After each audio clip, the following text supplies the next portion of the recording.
Hello everyone, मैं हूं सुधीर शर्मा और आप देख रहे हैं हमारा चैनल आई गेट क्लासेस। बेटे क्लास 11th के चैप्टर नंबर 2 की हम बात कर रहे हैं। लास्ट वीडियो में भी हमने इसी के बारे में बात की थी। ये चैप्टर जो है ना वो अकाउंटिंग की बेसिक टर्म्स के बारे में है, जो कि केवल 11th क्लास तक सीमित नहीं है।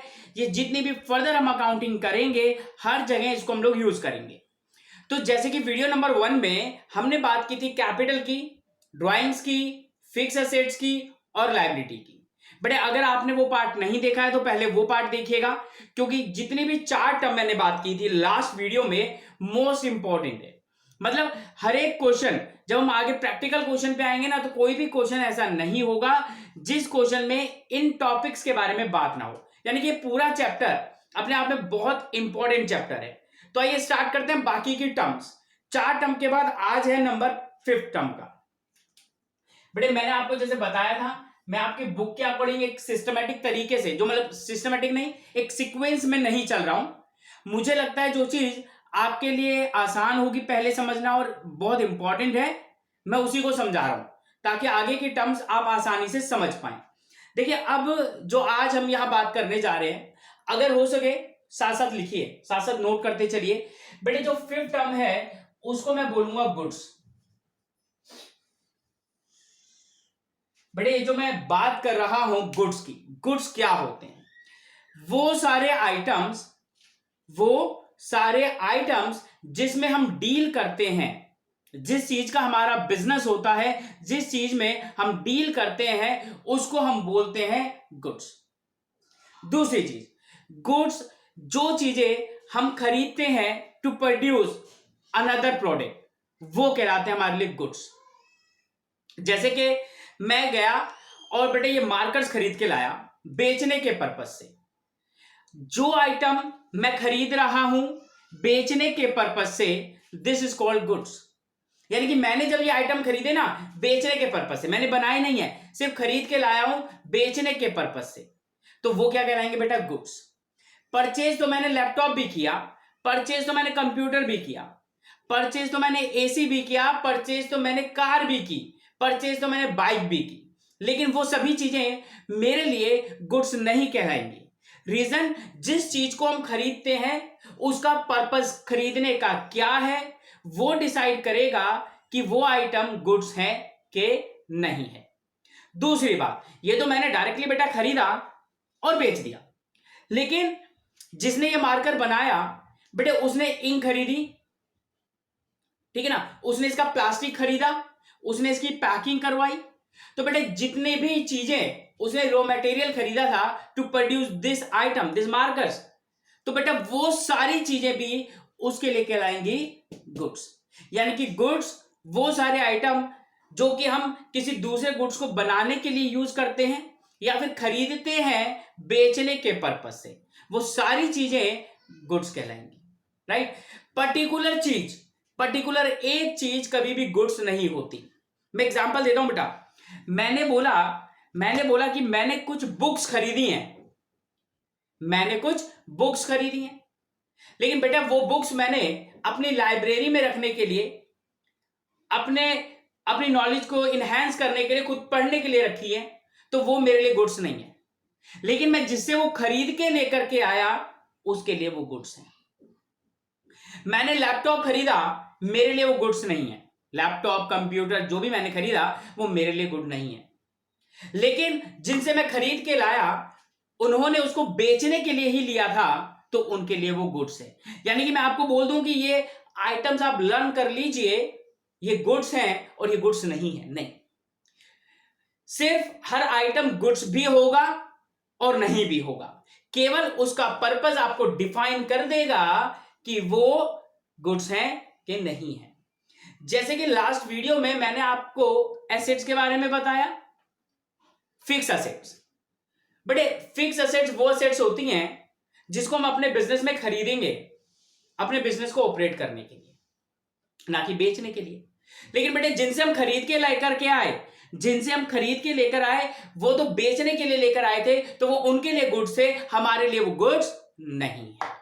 तो एक चीज बिल्कुल क्लियर हो गई, जिस चीज में हम डील करते हैं, जिसको हम खरीदते हैं बेचने के लिए या जिसको हम खरीदते हैं to produce another product, for resale purpose, this is called goods. अब देखिएगा बेटा, इसमें सबसे पहली बात मैं यूज करूंगा परचेज। अब आप बोलेंगे सर परचेज क्या सबको पता है, परचेज का मतलब खरीदना?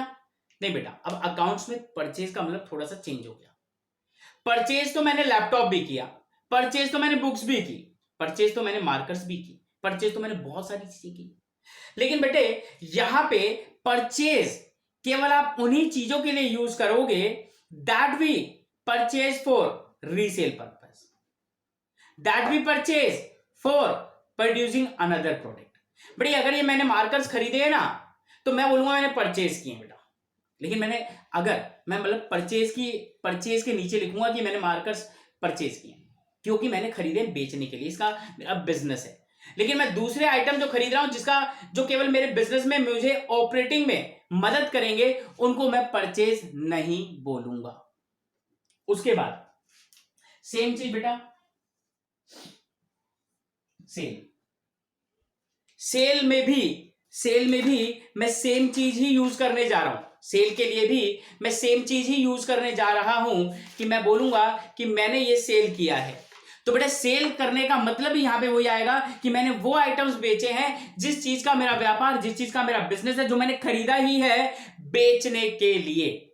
देखिए अगर मैं आपकी बुक से बात करूं, परचेज के बारे में उन्होंने क्या बोला, the term purchase is associated with or used for purchase of goods. Goods are articles purchased for resale or producing the finished product. Simple, जो भी हमने डिस्कस किया। तो बेटा ऐसे ही सेल का भी है, sale use for sale of goods that are dealt by the firm. समझ गया कि बेटा परचेज और सेल केवल उन्हीं प्रोडक्ट के परचेज और सेल के लिए यूज होगा जिस चीज का हमारा बिजनेस यानी कि जिस चीज का हमारा व्यापार है। राइट, चलिए ये तो मैंने बात करी परचेज और सेल की। बट हमारे बिजनेस में बहुत बार ऐसा होता है कि हमने कुछ गुड्स परचेज किए लेकिन अभी हमें वो सही नहीं लगे, जो हमने डील की थी वो उसके अकॉर्डिंग नहीं थे, या वो उसके अकॉर्डिंग थे लेकिन आते आते खराब हो गए। तो अब हम क्या करेंगे, अब हम उन गुड्स को जिससे लिए थे उसको वापस दे देंगे कि भैया ये वापस ले जाइए। तो अकाउंट्स की लैंग्वेज में हम उसको क्या बोलेंगे, उसको हम नाम देंगे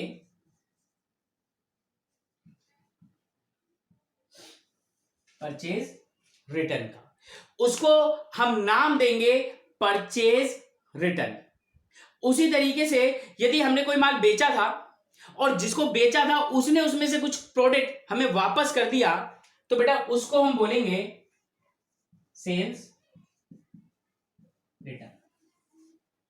बेटा अगर मैं आपकी बुक के अकॉर्डिंग चलूं तो ये अलग टर्म है, ये अलग टर्म है, ये अलग टर्म है, ये अलग और ये अलग, लेकिन हमने इसको एक ही बार में कर दिया। यानी कि आपकी बुक के अकॉर्डिंग 5 टर्म्स हमने यहां पे कवर कर ली। गुड्स वो सारे items that we purchase for resale purpose और प्रोड्यूसिंग अनदर प्रोडक्ट, वो सब हमारे लिए गुड्स हैं। जब हम उनको खरीदते हैं बेचने के लिए या फिर एक रॉ मटेरियल, उनको हम बोलते हैं परचेज। यदि उसमें से कुछ हम रिटर्न कर देते हैं तो उसका नाम दिया जाता है परचेज रिटर्न। बेटा अकाउंट्स में याद रखिएगा ये टर्म बिल्कुल फिक्स हैं, आपको ऐसे ही यूज करना है। रिटर्न परचेज नहीं, परचेज रिटर्न। सेल और सेल रिटर्न, मैंने अपने कंप्यूटर को खरीदा था उसको बेच दिया, उसको मैं सेल में नहीं दिखाऊंगा क्योंकि जब मैंने खरीदा था तो उसको मैंने परचेज में भी नहीं दिखाया था। राइट, चलिए अब इन्हीं चीजों से रिलेटेड 2 चीजों को और समझते हैं कि भैया स्टॉक क्या होता है। ठीक है बेटा, इसको आप इन्वेंट्री भी बोल सकते हो। ठीक है ना, गुड्स मतलब इन्वेंट्री भी होती है। इन्वेंट्री मैं बोलूं तो ये मेरी इन्वेंट्री है यदि मैं इसमें डील करता हूं तो। अब बेटा मैंने बोला स्टॉक। अब देखिए बेटा जब भी हम स्टॉक की बात करते हैं तो एक पॉइंट ऑफ टाइम की बात करते हैं कि उस समय कितना है हमारे पास। हमने बोला कि भैया स्टॉक आप क्या पूछना चाहते हैं, हमने बोला मतलब बोला स्टॉक 2 होते हैं, एक ओपनिंग और एक क्लोजिंग। हमने बोला दोनों समझा दीजिए।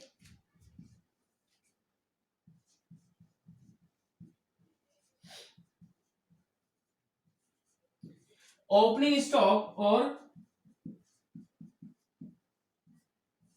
Closing stock. बेटे एक पॉइंट ऑफ टाइम पे, जैसे मैंने बोला, मैं आपको यहां पे बताता हूं, फिर ये अपने आप समझ में आएगा। हमारा सेशन स्टार्ट हुआ, हमने बिजनेस स्टार्ट किया 1 अप्रैल को।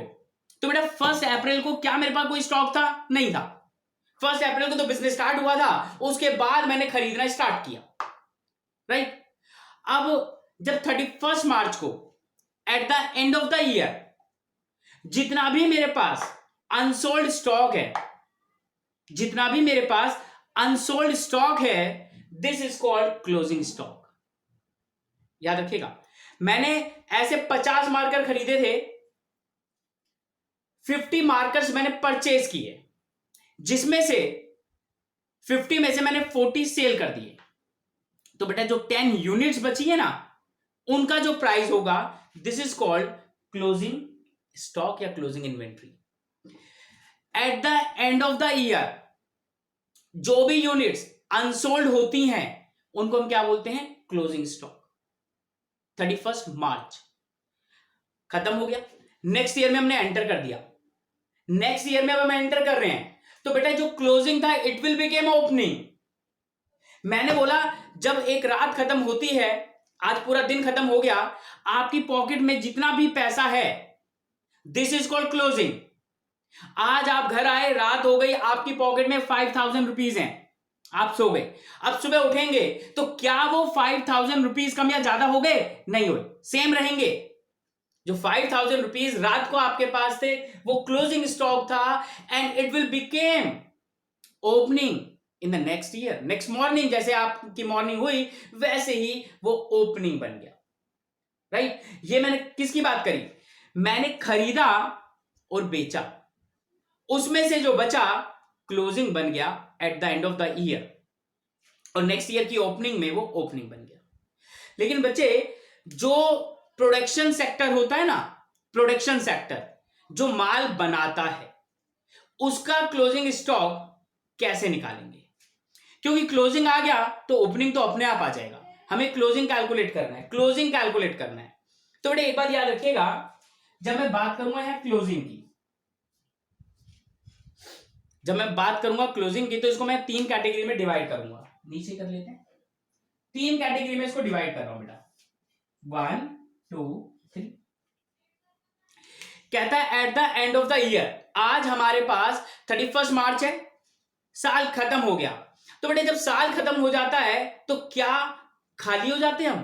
क्या हमारी दुकानें, क्या हमारी फैक्ट्री बिल्कुल निल हो जाती है? नहीं, हमारे पास कच्चा माल, रॉ मटेरियल बचा हुआ है, अभी मशीनें भी चल रही हैं, गुड्स इन प्रोसेस, माल बन रहा है,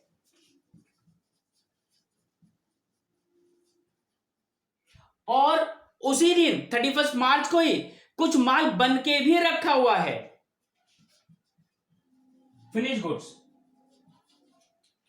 तो बेटा जब आप मुझसे पूछेंगे कि सर क्लोजिंग स्टॉक बताइए, तो मैं पूछूंगा कि आप बताएं रॉ मटेरियल कितना है, आप बताएं जो मशीन में भी माल चल रहा है वो कितना है, आप बताएं कि जो माल बनके रेडी हो चुका है, जो माल बनके रेडी हो चुका है वो कितना है।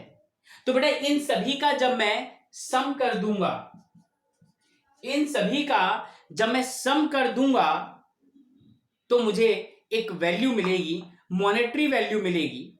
उस मॉनेटरी वैल्यू को मैं बोलूंगा क्लोजिंग स्टॉक। एक बात और याद रखिएगा, हमारे पास बेटा जो वैल्यूज होती है ना, वो 2 होती हैं, एक कॉस्ट और एक सेलिंग प्राइस। 2 प्राइस होते हैं, कॉस्ट प्राइस और सेलिंग प्राइस। अब क्वेश्चन ये राइज होता है कि सर किस वैल्यू को हम शो करेंगे, इन दोनों में से किस वैल्यू को हम शो करेंगे? तो बेटा वैसे तो मैं बोलूंगा कि आप कॉस्ट प्राइस को शो करेंगे, लेकिन अभी हम आगे एक चैप्टर पढ़ेंगे, वो ये कहता है विच एवर इज लेस। आपका कॉस्ट प्राइस 5 रुपए है, लेकिन मार्केट की आज की वैल्यू 4 रुपए हो गई है, मार्केट की वैल्यू 4 रुपीज हो गई है, ₹5 का आपका कॉस्ट प्राइस है, लेकिन मार्केट में आप उस प्रोडक्ट की वैल्यू ₹4 हो गई है, तो आप अपनी बुक में जो वैल्यू शो करेंगे 4। आपकी वैल्यू है बेटा ₹5, मार्केट में उसकी वैल्यू हो गई है ₹7। अगेन आप शो करेंगे ₹5 पे। ये एक एजम्पशन है, ये हम आगे पढ़ेंगे, बस अभी हम यही समझते हैं विच एवर इज लेस, यानी कि दोनों में से जो वैल्यू कम है उस वैल्यू को हम अपनी बुक में शो करते हैं। तो आइए छोटा सा रिकैप। गुड्स क्या बताया मैंने आपको? वो सारे आइटम जो आप खरीदते हो दूसरे आइटम को बनाने के लिए या फिर बेचने के लिए, वो आपके लिए गुड्स कहलाएंगे। जब आप उन्हें परचेज करोगे तो आप टर्म यूज करोगे परचेज। यदि उसमें से कोई आइटम आपको पसंद नहीं आए या जैसे आपने डील की थी उसके अकॉर्डिंग नहीं थे, आपने अपने सप्लायर को वापस कर दिए। जब आपने अपने सप्लायर को क्या कर दिए? वापस कर दिए, तो वो क्या कहलाएगा? Purchase return. यानी कि जो टर्म्स हमारी अकाउंट में डिफाइन हुई है उन्हीं टर्म्स को हम यूज करेंगे। इसी प्रकार जब हम अपने गुड्स को बेचते हैं तो हम सेल यूज करते हैं, और बेटा जब हम उसको, हमने जिसको बेचा था उसने हमें वो रिटर्न कर दिया तो हम बोलेंगे सेल रिटर्न। इसी तरीके से हम स्टॉक की बात करते हैं कि स्टॉक होता है ओपनिंग स्टॉक और एक होता है closing stock. Closing stock at the end of the year, जो स्टॉक बचा हुआ है, बिका नहीं है, अनसोल्ड है, उसकी वैल्यू को हम बोलेंगे क्लोजिंग स्टॉक। यदि मैन्युफैक्चर सेक्टर है, फैक्ट्री है, तो वहां पे बेटा क्लोजिंग स्टॉक निकालने के क्या वे होगा? उनका raw material plus goods in process जो भी मशीन में बन रहे हैं प्लस फिनिश गुड्स, इन तीनों का जैसे आप सम करेंगे तो आपको एक वैल्यू मिलेगी। This is called closing inventory और क्लोजिंग स्टॉक। कोई डाउट बेटा? श्योर? गुड। अगर डाउट आएगा तो दोबारा देखिएगा। मैं बार बार बोलता हूं बेटा ये चैप्टर बहुत इंपॉर्टेंट चैप्टर है। कोई दिक्कत आती है तो कमेंट जरूर करें, अच्छा लगे तो भी, बुरा लगे तो भी, कुछ पूछना हो तो भी, कुछ नया इसके मतलब इसके अलावा कुछ पूछना हो तो वो भी जरूर बताएं। चलिए आगे। अब बेटा इसी से रिलेटेड, इन्हीं सब चीजों से ही रिलेटेड हम आगे भी बात करेंगे, ठीक है ना। अभी बेटा देखिएगा, जैसे मैंने आपको बोला परचेज और सेल, है ना। परचेज का मतलब खरीदना और सेल का मतलब बेचना। तो बेटा ये सारी चीजें हम जब परचेज करते हैं ना, तो कैसे परचेज करते हैं? कैश परचेज और क्रेडिट। बेचते समय भी हम इन दोनों को ही यूज करते हैं, कैश और क्रेडिट, ठीक है। अब ढंग से समझिएगा बेटा। अब मैं कैश और क्रेडिट की बात कर रहा हूं। अभी मैंने आपसे कोई आइटम खरीदा, आप मेरे सप्लायर थे, मैंने आपको आज की डेट का चेक दे दिया, क्रेडिट कार्ड से पेमेंट कर दी, पेटीएम कर दिया, ऑनलाइन ट्रांसफर कर दिया, तो सब बेटा कैश परचेज ही कहलाएगा। कैश परचेज का मतलब केवल वो नहीं है कि मैंने अपनी पॉकेट से कैश निकाला और काउंट करके आपको दे दिया, नहीं। ऑन द स्पॉट पेमेंट करना, वो वे कोई भी हो, किसी भी वे में आप पेमेंट कर सकते हैं, किसी भी वे में आप पेमेंट कर सकते हैं। पानी का गिलास देना। किसी भी वे में आप पेमेंट कर दीजिए, लेकिन पेमेंट उसी डेट पे हो रही है जिस डेट पे आपने उसको खरीदा है, ठीक है जी। उसको क्या बोलेंगे? कैश परचेज किया, ठीक है ना। अब फॉर एग्जांपल मैं मोबाइल खरीद के लाया, मेरे पास पेटीएम में अमाउंट था, मैंने पेटीएम कर दिया, मैंने ऑनलाइन किसी दूसरे वे से उनको पेमेंट कर दिया, वो कैश है। लेकिन मैंने उधार में खरीदा, उस दिन पेमेंट ना दे करके मैंने बोला कि भैया मैं बाद में पेमेंट करूंगा, मैं बाद में पेमेंट करूंगा आपको, तो वो परचेज होती है बेटा क्रेडिट परचेज, जो कि बिजनेस में अक्सर होती है। इसी प्रकार जब हमने माल बेचा तो जिसको माल बेचा उसने हमें ऑन द स्पॉट पेमेंट कर दी, तो वो कैश सेल कहलाएगी। लेकिन यदि हमने उसको उधार में वो माल बेचा तो वो सारी चीजें कहलाएंगी बेटा क्रेडिट परचेज और क्रेडिट सेल। बाद की पेमेंट्स यानी कि उधार की मैं बात करूंगा तो बेटा वो कहलाएंगे क्रेडिट। तो बात अपने माइंड में बैठा लीजिए, जब भी मैं बिजनेस अकाउंटिंग के अंदर मैं बात करूंगा किस चीज की, क्रेडिट की। क्रेडिट का मतलब उधार की बातें, ठीक है। अब देखिएगा बेटा, जब मैं उधार में, देखो आप कैश में डील हो गई तो आप कौन मैं कौन, लेकिन जब हम उधार की डील करते हैं ना बेटा, तो अच्छे तरीके से अकाउंटिंग को मेंटेन करना होता है। अब जिन लोगों से हम उधार में माल खरीदते हैं उनको क्या बोलते हैं, ये भी एक टर्म है आपकी बुक में। जिनसे हम उधार में माल खरीदते हैं, जिनसे हम उधार में माल खरीद रहे हैं, उनको हम लोग क्या बोलते हैं, ठीक है। एक सेकंड समझेगा, एक मिनट। तो बेटा जिनसे हम उधार में माल खरीद रहे हैं उनको हम बोलते हैं ट्रेड पेबल्स। पेबल का मतलब होता है हमें उन्हें पैसा लौटाना है, पैसा देना है मतलब, ठीक है। ट्रेड पेबल, तो मैंने केवल इसको पेबल नहीं बोला बेटा, ट्रेड पेबल बोला।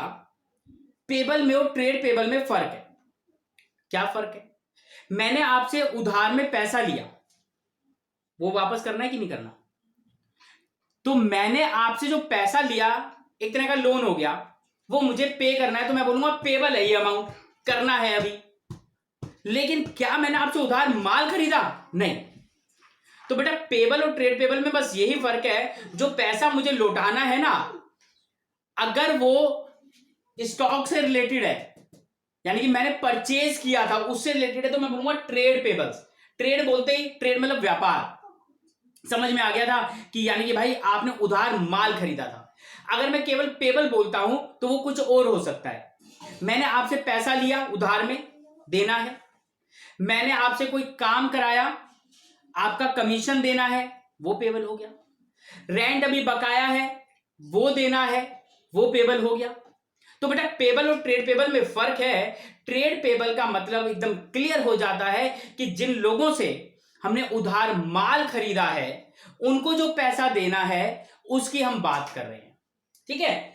अब इस ट्रेड पेबल को भी बेटे दो कैटेगरी के अंदर डिवाइड किया गया है। अब अच्छे से समझिएगा, ये टर्म्स बहुत ज्यादा यूज होने वाली है।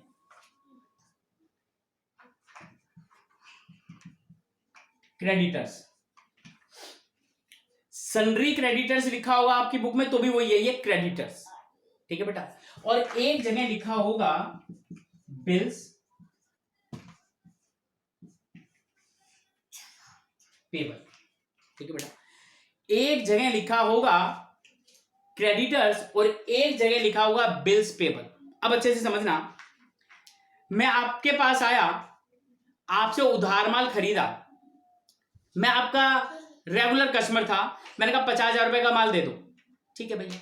50,000 में से मैंने आपको 40,000 रुपए दे दिए, 50,000 का माल खरीदा और मैंने आपको 10,000 रुपीज पे कर दिया।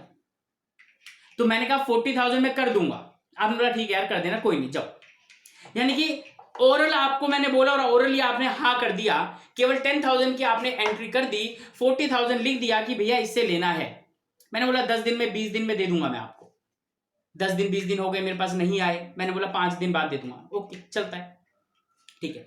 लेकिन हुआ क्या, अब मैं आपके पास आया, लेकिन मैंने आपके साथ पहले कभी डील नहीं की हुई या बहुत कम डील की है, आपको लगा यार ये बंदा बदमाशी कर सकता है, तो एक काम करते हैं, आपने मुझे माल बेचा, बोला आप, मैंने बोला उधार चाहिए, आपने बोला ठीक है हम दे देंगे। अब जब मैंने आपसे उधार माल खरीदा तो आपने मेरा एक बिल बनाया और मुझसे पूछा कि आप भाई 2 महीने के बाद इस डेट पे पैसा दे दोगे ना, मैंने कहा हाँ जी, या 3 महीने 2 महीने जो भी डिसाइड हुआ। यानी कि मेरा एक बिल बनाया गया और उस बिल में परचेज की date, quantity, rate, amount, deal सब कुछ आ गई और किस दिन मैं आपको पे करूंगा वो भी लिख दिया और उस पे मुझसे साइन करवा करके आपने अपने पास रख लिया। यानी कि जो डेट डिसाइड हुई है उस डेट पे ही मुझे आकर के आपको पैसा देना होगा। देखा जाए तो यहां पे कोई भी रिटर्न एग्रीमेंट नहीं हुआ, यहां पे देखा जाए तो काइंड ऑफ रिटर्न एग्रीमेंट हो गया हम दोनों के बीच में एक रिटर्न एग्रीमेंट हुआ। बेटे पैसे तो दोनों में वापस लौटाने हैं, लेकिन यहां पे ओरल था, एक म्यूचुअल अंडरस्टैंडिंग पे, लेकिन यहां पे रिटर्न हो गया। ये डेट ऊपर नीचे हो जाती है, लेकिन ये डेट फिक्स होगी कि इस दिन आपको पैसा देना है। तो बेटा जब हम उधार माल खरीदेंगे, जब हम उधार माल खरीदते हैं ना, तो ट्रेड पेबल्स बनते हैं हमारे। और ट्रेड पेबल दो कैटेगरी में बनते हैं, या तो वो क्रेडिटर्स होते हैं या फिर वो बिल्स पेबल होते हैं। क्रेडिटर्स जिनसे हमने उधार में माल खरीदा था, लेकिन एक ओरल हमने बोल दिया था ठीक है 10 दिन बाद, 20 दिन बाद, महीने बाद पैसे देंगे। लेकिन जब हम किसी के बिल्स पेबल बने तो एक तरह से उसने हमसे एक एग्रीमेंट करा दिया कि भैया ये डेट है, इस डेट पे आपको पैसा देना होगा। मैं पार्ट 1 पे आता हूं। पार्ट 1 में मैंने आपको लायबिलिटी कराई थी, और बेटा लायबिलिटी में मैंने बताया था जब हम लोग कुछ उधार माल खरीदते हैं या उधार लोगों से पैसा लेते हैं या काम करवा लेते हैं, जो भी अभी लौटाना है, जो भी अभी लौटाना है उसको हम बोलते हैं लायबिलिटी। ये भी लायबिलिटी है, ये भी लायबिलिटी है। लेकिन बेटा उसमें भी मैंने दो चीज बताई थी, शॉर्ट टर्म लायबिलिटी यानी कि करंट लायबिलिटी और लॉन्ग टर्म लायबिलिटी। तो बेटा ये जो मेरे को उधार में माल मिला है ना, इसके लिए मुझे क्या होगा, 2 महीने मिलेंगे, 3 महीने मिलेंगे, 4 महीने मिलेंगे, इससे ज्यादा का तो समय नहीं मिलता ना। तो आप बोलेंगे ये दोनों किसके अंदर आएंगे बेटा, करंट लायबिलिटी, बिकॉज ये एक ऐसी लायबिलिटी है दैट वी हैव टू पे with in a short period of time, जिसको हमें छोटे समय में लौटाना ही होता है। इसीलिए ये करंट लायबिलिटी का पार्ट बन जाएगा। ठीक है बेटा, अगर किसी को भी करंट लायबिलिटी समझ में नहीं आ रहा है तो आप पार्ट 1 देख लीजिए प्लेलिस्ट में जाके। ठीक है, प्लेलिस्ट में जाकर के पार्ट 1 देखिए, उसमें लायबिलिटी